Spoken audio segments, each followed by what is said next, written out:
Perché è importante portare la musica nell'entroterra e vicino alle montagne? Sicuramente per noi la musica è un fattore di aggregazione sociale comunque importante e lo dimostra il fatto che il nostro complesso musicale, che è composto appunto da banda, coro e scuola di musica, conta comunque un buon numero di persone che amano comunque la musica, hanno voglia di suonare e cantare, e la scuola di musica, che è il nostro fiore all'occhiello, conta comunque 20 bambini e ragazzi che provengono non solo dalla Val d'Aveto, quindi Santo Stefano Reggio Aglio, ma anche dalla zona di Borzonasca.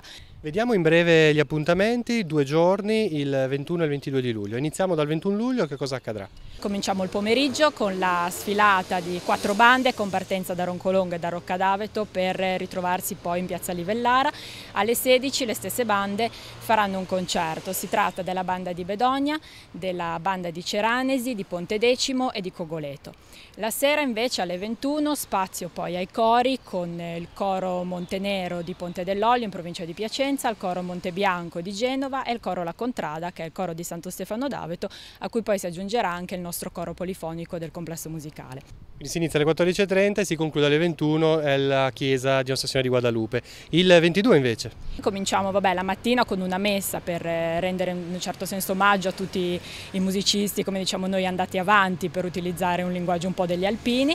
È una messa animata dal nostro coro, a cui seguirà poi la deposizione delle corone e l'omaggio ai caduti con la banda pontoliese di Ponte dell'Olio. Sempre la stessa banda al pomeriggio farà una sfilata e un concerto, mentre la sera ci sarà poi il concerto conclusivo sempre nel santuario con la nostra banda e la banda di Cicagna.